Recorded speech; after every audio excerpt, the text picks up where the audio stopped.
लियारी के रहमान से ज्यादा खतरनाक है लाहौर का भट्टी।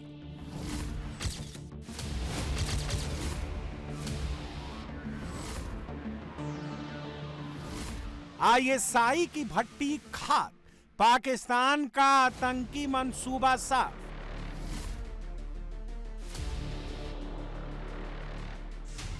धुरंधर 3.0, जैसे रहमान मरा वैसे शहजाद मरेगा।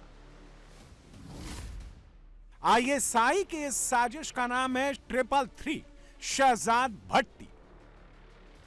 अच्छा, सोशल मीडिया पे आपका गैंग 333 के नाम से है।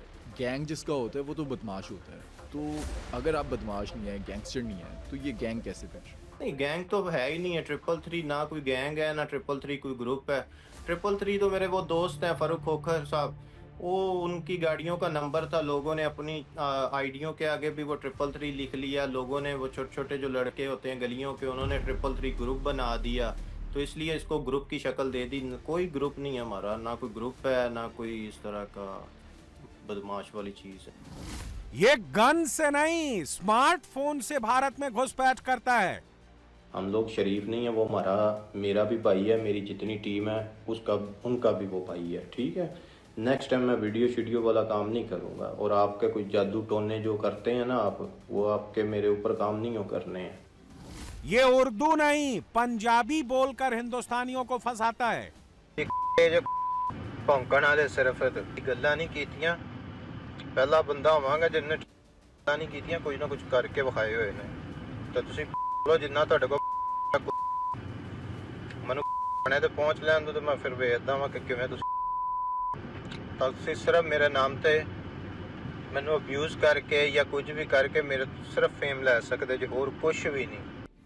ये लग्जरी लाइफ का शौकीन है, लड़कियां देखकर बेचैन हो जाता है। तो आपको डर नहीं लगता? यहाँ पे वो जानवर भी होते हैं ना। जानवरों को मेरे से बहुत डर लगता है।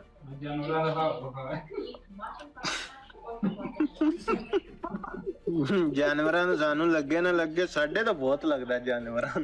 ओह अच्छा, दीवार, ये फार्म हाउस से आम डरा दिया। दुआएं की या अल्लाह भट्टी साहब को कुछ ना हो, या अल्लाह वो ठीक नहीं, शुक्र आप जिंदा है।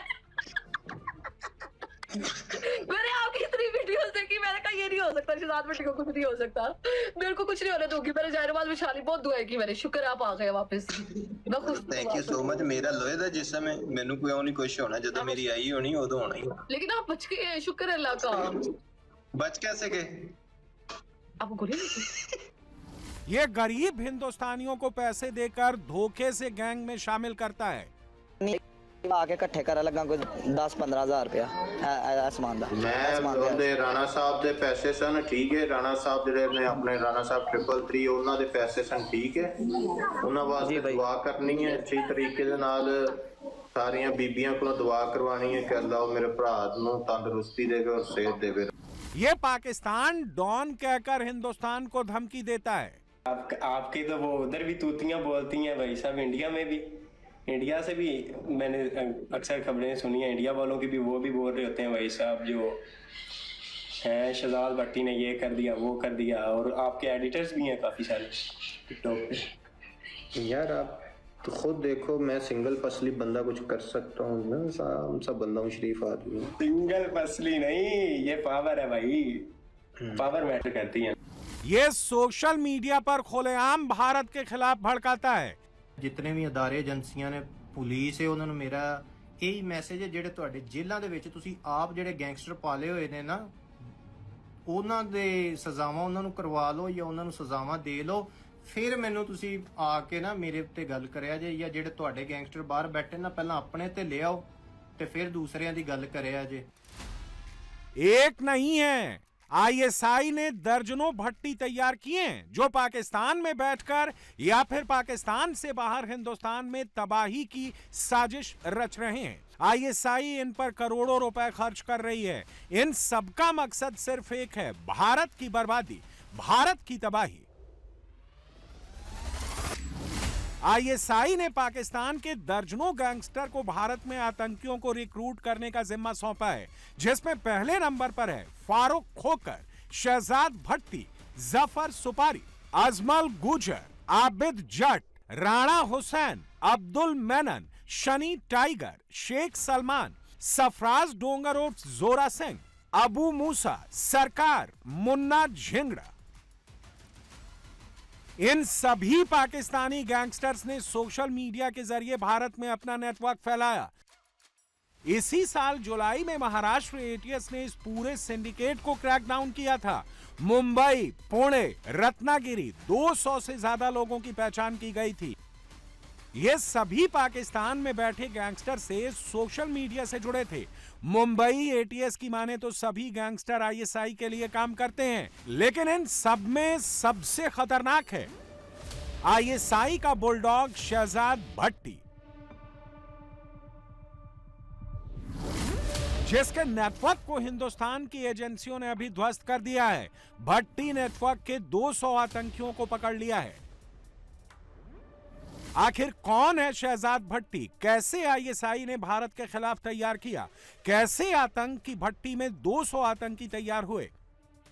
आतंक के भट्टी की शुरुआत हुई थी लाहौर के अंडरवर्ल्ड की दलदल में, जहां सर्वाइवल का एक ही तरीका है, मरना या फिर मार देना, दहाड़ना या फिर कुछ ले जाना। लाहौर की इन्हीं गलियों में 2010 में एक आतंक के सजगर ने रेंगना शुरू किया। जरायम की दुनिया में कैसे चलना है, पूरी एबीसीडी भट्टी ने लाहौर के डॉन फारूक खोखर से सीखी। फारूक खोखर वो नाम है जिसका सिक्का अफगानिस्तान की अफीम के खेतों से लेकर यूरोप की नसों तक फैला हुआ था। खोखर के साये में भट्टी ने सीखा कि कैसे सिर्फ लाहौर की गलियों से नहीं, बल्कि नेटवर्क के सहारे पूरी दुनिया में राज किया जाता है, वो भी सरहद के अंदर नहीं, सरहद के उस पार भी। गृह मंत्री जी के लीडरशिप में, प्रधानमंत्री जी के लीडरशिप में एक 12 अगस्त को एक ऑपरेशन शुरू किया था और इसका जो ऑपरेशन है, इसका नेटवर्क है, उसको शहजाद भट्टी नेटवर्क कहते हैं, जिसको शॉर्ट में SBN कहा जाता है। 12 अगस्त को करीब 12 राज्यों में, जिसमें हरियाणा, दिल्ली, राजस्थान, उत्तर प्रदेश, महाराष्ट्र और ऐसे कई ऐसे राज्य थे, जम्मू एंड कश्मीर, जिसमें से करीब 200 आदमी अरेस्ट हुए हैं। 253 आदमियों को डिटेन किया गया है और बहुत भारी मात्रा में narcotic drug, arms and ammunition ये सब बरामद किया है। तो एक प्रकार से हम कह सकते हैं कि शहजाद भट्टी नेटवर्क पे बहुत बड़ा क्रैकडाउन हुआ है SBN पर। शहजाद भट्टी ने गैंग चलाने का पूरा गुण अपने आका फारूक खोखर से सीखा। सोशल मीडिया पर खोखर की पहचान खोखर 333 नाम से है और यहीं से शहजाद भट्टी ने भी 333 नाम को सोशल मीडिया पर अपनी पहचान बना ली। शहजाद भट्टी के बारे में जानकारी मैं थोड़ा बता दूं आपको। ये ज़्यादातर अपने हमारे यहाँ देश में जो फाइनेंशियली वीकर सेक्शन के बच्चे हैं, जो यूथ हैं, जो जिसे कहते हैं कि गुमराह बच्चे हैं, उनको आइडेंटिफाई करता है और अपने सोर्सेज के थ्रू उनको रिक्रूट करने के बाद अपने SBN में, अपने शहजाद भट्टी नेटवर्क में उनको शामिल करता है और उनको बाद पैसे का लालच देता है और लालच करने के बाद उनको रेडिकलाइज करता है, यानी कि उनको एक प्रकार से उनका ब्रेन वॉश करता है और ब्रेन वॉश करने के बाद में वो एंटी टेररिस्ट एक्टिविटीज़ के लिए उनको मोटिवेट करके और फाइनेंशियली उनको कुछ लालच देकर वो ये एक्टिविटीज़ हमारे देश के खिलाफ, जो चाहे वो बम ब्लास्ट कराने की हैं, चाहे पेट्रोल बम बनाने की या दूसरे और प्रकार के IED बनाकर कहीं न कहीं ब्लास्ट करने की फिराक में रहता है। शहजाद भट्टी की कहानी सुनाएंगे, लेकिन उससे पहले उसके गुरु फारूक खोखर को जान लीजिए कि कैसे ये लाहौर का डॉन बना, कैसे शहजाद भट्टी को तैयार किया और कैसे ये ISI का पालतू बन गया। फारूक के बाप का भी क्रिमिनल बैकग्राउंड रहा है। फारूक का बाप ताजदार खोखर मर्डर, किडनैपिंग, जमीन कब्जाने समेत कई क्राइम में शामिल रहा है। फारूक खोखर पर अपनी बीवी का मर्डर कर लटका देने का इल्जाम है। रावलपिंडी के थाने में फारूक के खिलाफ ये मर्डर केस दर्ज है। फारूक खोखर शहजाद भट्टी का गुरु है। फारूक पाकिस्तान का एक व्हाइट कॉलर गैंगस्टर है। शेर और दूसरे जंगली जानवर पालने का शौकीन है। जब भी बाहर निकलता है तो बड़ा काफिला साथ चलता है। पाकिस्तान सरकार में सीधी दखल रखता है। पंजाब समेत पाकिस्तान के कई इलाकों में धमक है। फारूक खोखर पाकिस्तान के सबसे बड़े कारोबारियों और रसूखदारों में एक जफर सुपारी का भी करीबी है। जफर सुपारी को पाकिस्तान में गोल्ड किंग के नाम से जाना जाता है। खोखर हथियारों और शेर सहित अन्य जानवर रखने का भी शौकीन है। खोखर का network America, Canada, Pakistan, Dubai सहित कई देशों में फैला है। यही सब देखकर शहजाद भट्टी फारूक खोखर के गैंग में शामिल हो गया। फारूक खोखर की लाहौर में वही हैसियत है जैसा कि लियारी में रहमान डकैत की थी। धीरे धीरे शहजाद भट्टी फारूक का करीबी हो गया, इतना करीबी कि खोखर का ज्यादातर धंधा शहजाद भट्टी देखने लगा। सिर्फ यही नहीं, बड़े बड़े दावे भी शहजाद भट्टी ने करने शुरू कर दिए। शहजाद भट्टी ने एक वीडियो जारी कर सलमान खान और लॉरेंस के बीच सुलह की कोशिश का दावा किया था। भट्टी ने कहा था कि मैं या मेरा भाई फारूक खोखर इस विवाद में इसलिए आए थे कि हम गैंगस्टर लॉरेंस और बॉलीवुड एक्टर सलमान खान की सुलह करवा सकें। भट्टी ने यह भी दावा किया था कि लॉरेंस मेरी और फारूक भाई की बहुत इज्जत करता है। लेकिन पहलगाम हमले के बाद लॉरेंस बिश्नोई और शहजाद भट्टी में दुश्मनी हो गई। लॉरेंस बिश्नोई दे नाल मैं तलक सिर्फ 2 वजह तो खत्म कीता सी। एक सिद्धू मूसेवाले दी वजह तो खत्म कीता सी, दूसरी मेरी वजह सी कि लॉरेंस बिश्नोई अपने बंदियां कोलों काम करवा के, अपने बंदे इस्तेमाल करके, अपने यार बेली इस्तेमाल करके छोड़ दिंदा सी। उन्हां दे नाल खड़ा नहीं हुंदा सी, उन्हां नूं बाहर नहीं भेजदा सी, रोडां दे उपर छोड़ दिंदा सी। मैं अपने बंदे कदी कल्ले नहीं छड्डे। मैं उन्हां दे नाल, अगर कोई मेरा मुंडा जेल च भी गया है इंडिया दी च, ओदे अगर जेल च भी गया है तो मैं ओदे घर हर चीज पहुंचाई है। ਉਹਦਾ ਵਕੀਲ ਦਾ ਵੀ ਖਰਚਾ ਚੁੱਕਿਆ, ਉਹਦੀ फैमिली ਨੂੰ भी पीछे खर्चा दिता है। इनके मरासिम थे पाकिस्तान के एक शख्स के साथ, उसका नाम है शहजाद भट्टी। ये उसके गैंग का बहुत बड़ा साथी था। अच्छा, तो शहजाद भट्टी कभी इंडिया गया या उसे बाहर मीटिंग के लिए दुबई बुलाते थे, या मीटिंग करते ही नहीं ये लोग? बहुत मीटिंग्स इनकी होती रही, ऑनलाइन होती हैं। और इनका सबसे बड़ा नेटवर्क जो है ना इसके ग्रोह का, हाँ, वो ऐसा है कि ये सिम से टेलीफोन नहीं मिलाते। अच्छा, मोबाइल से फ़ोन नहीं मिलाते। एक बॉक्स रखा हुआ है, कॉल आएगी अमेरिका से। अब इनकी कॉन्फ्रेंस कॉल किस तरह की होती है? अमेरिका से कॉल आएगी और वहाँ बक्स में वो बेल होगी, बक्स में वो ऑन करेंगे, बक्स में एक दूसरा नंबर लगा हुआ है, उस पर ट्रांसफ़र हो जाएगी। ओके, वो सुन रहा है उससे, वो फिर तीसरे पे, चौथे पे, ये 8-10 लोग मीटिंग करते हैं, जिस तरह से सॉर्ट ऑफ जूम मीटिंग की तरह से मीटिंग, लेकिन नंबर 1 नहीं आएगा। मतलब लोकेशन भी ट्रेस नहीं कुछ होगी। नहीं अगर कोई होगा। चाहे कि लोकेशन ट्रेस कर ली जाए तो ये नामुमकिनात में से है। नामुमकिन है। शहजाद भट्टी ने धीरे धीरे हिंदुस्तान में लोगों को धमकाना शुरू कर दिया और मोदी सरकार के खिलाफ साजिशें शुरू कर दी। मिथुन चक्रवर्ती को भी शहजाद भट्टी ने धमकी दी थी। 27 अक्टूबर 2024 को कोलकाता में अमित शाह की मौजूदगी में एक रैली में मिथुन चक्रवर्ती के एक बयान से वो नाराज हो गया था। इसके बाद शहजाद भट्टी ने मिथुन चक्रवर्ती को धमकी दी थी, माफी मांग लो वरना मैं तुम्हारे पीछे पड़ा रहूंगा।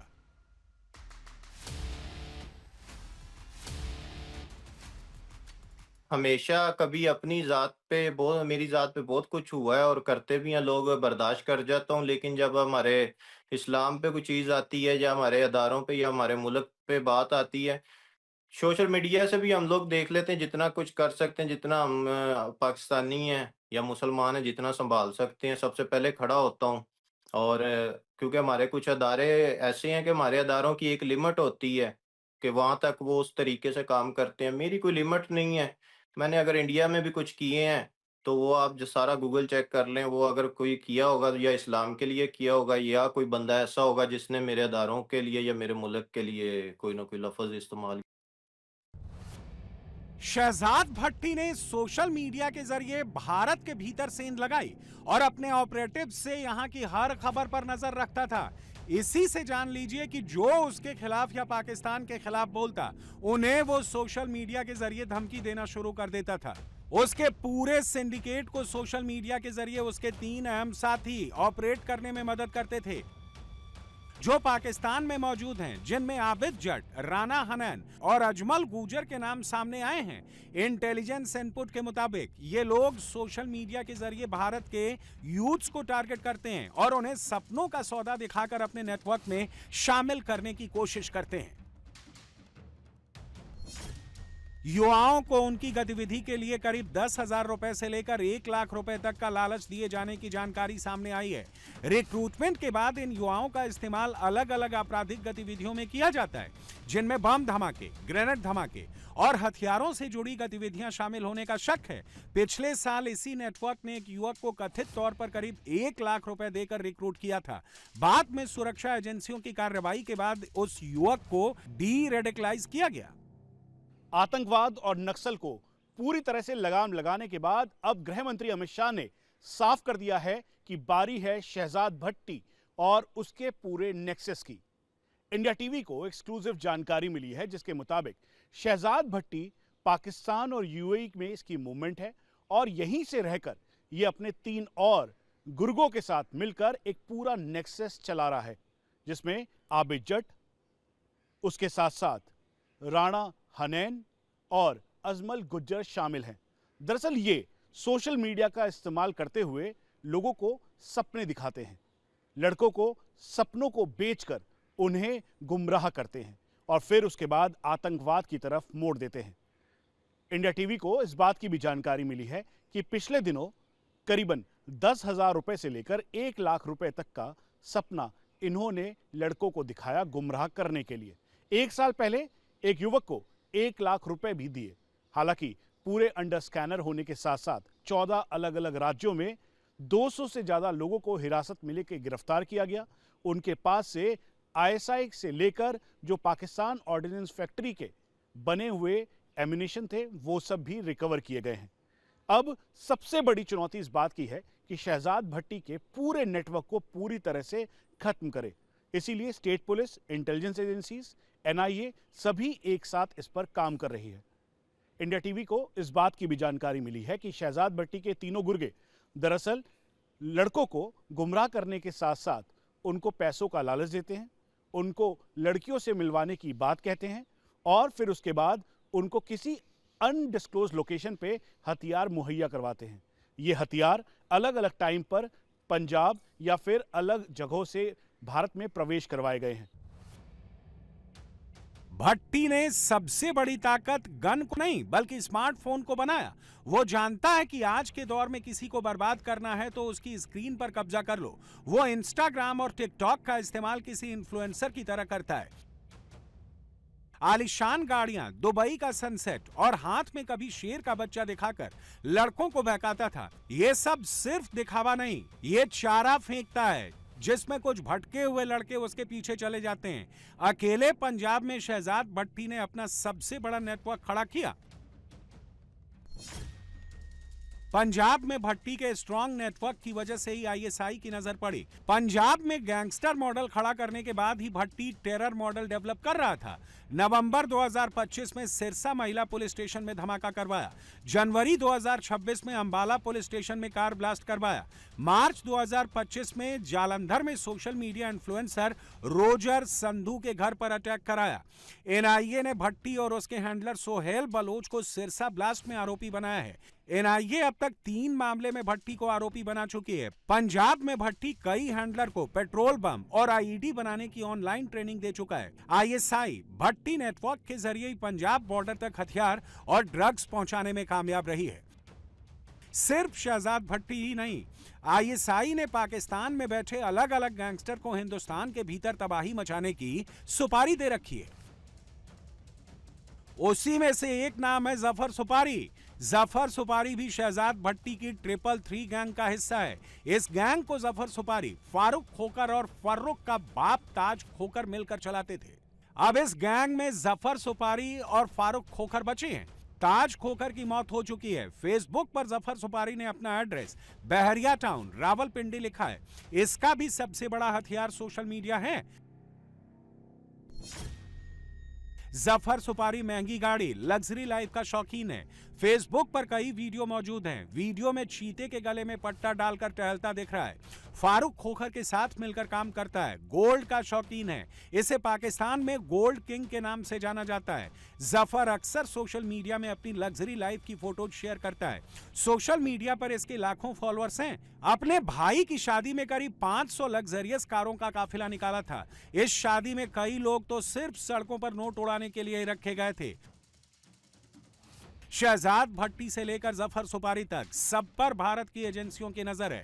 एक बात तो क्लियर है, अगर हिंदुस्तान में कुछ भी हरकत की तो जैसे लियारी का रहमान मरा वैसे शहजाद मरेगा, खोकर भी मरेगा और जफर सुपारी भी मरेगा।